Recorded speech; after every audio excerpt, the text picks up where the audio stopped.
Welcome to my YouTube channel Ramesh online. AP ఉద్యోగుల arrear బిల్లుల సమాచారం ఏప్రిల్ 7 మధ్యాహ్నం 2:30 సమయానికి చూస్తున్నాం. బిల్లులు సబ్మిట్ అవుతున్నాయి అనే హెడ్లైన్తో ఉన్నటువంటి వీడియో అయితే మనం చూస్తున్నాం. చూసే ముందుగా ఫ్రెండ్స్ ఎవరైనా ఫస్ట్ టైం మన ఛానల్ని విజిట్ చేసినట్లయితే తప్పకుండా సబ్స్క్రైబ్ చేసుకోండి. ఇక విషయానికి వచ్చినట్లయితే ఏపీ ఉద్యోగుల అరియర్ బిల్లులు సబ్మిట్ అవుతున్నాయి. ఇక్కడ మనం స్కీమ్ మీద చూస్తున్నాం. Arrear bill may be submitted successfully అని విత్ టీబీఆర్ నెంబర్తో సహా చూస్తున్నాం. Arrear bills submitted in Nidhi portal. Bill number now generated with 2025 series.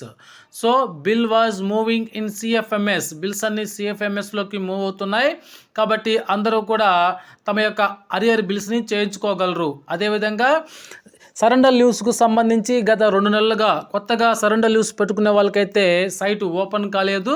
అయితే ఇప్పుడు దీనికి కూడా మనకి సైటు ఓపెన్ అవుతున్నట్లుగా ఇక్కడ మనం స్క్రీన్ మీద అయితే చూస్తూ ఉన్నాం.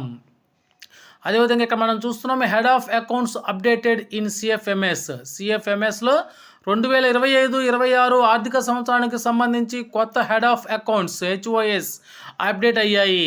అందరూ డీడీఓలు, బిల్లు తయారీ అధికారులు తప్పనిసరిగా కొత్త హెడ్ ఆఫ్ అకౌంట్స్ కోడ్స్తోనే బిల్లులు అప్లోడ్ చేయాలి. జీతాలు, కంటింజెన్సీ, ఇతర ఖర్చుల బిల్లులకు సంబంధించి సరైన హెచ్ఓఎల్ను ఎంచుకోవాలి. సిఎఫ్ఎంఎస్లో హెడ్ ఆఫ్ అకౌంట్స్ సెర్చ్ అనే ఆప్షన్ ద్వారా కొత్త కోడ్స్ను చూడవచ్చు.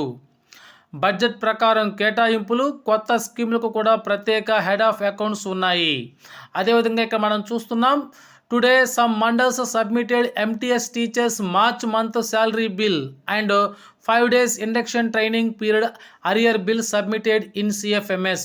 సో ఎంటీఎస్ ఉపాధ్యాయులకి గత మార్చి నెలలో బిల్లు చేసుకోవడానికి ఆప్షన్ లేదన్న సంగతి తెలిసిందే. అయితే ఇప్పుడైతే ప్రజెంట్ ఏప్రిల్ నెలలో మార్చ్ మంత్కు సంబంధించినటువంటి ఆ బిల్ అయితే ఓపెన్ అవుతుంది. ఇక్కడ అయితే ఎంటీఎస్ ఉపాధ్యాయులు బిల్స్ పెట్టుకోవచ్చు. అదేవిధంగా మార్చి నెల జీతాలు సబ్మిట్ అవుతున్నాయి అనేటువంటి విషయాన్ని కూడా ఇక్కడ మనం చూస్తూ ఉన్నాం. Okay friends, thank you.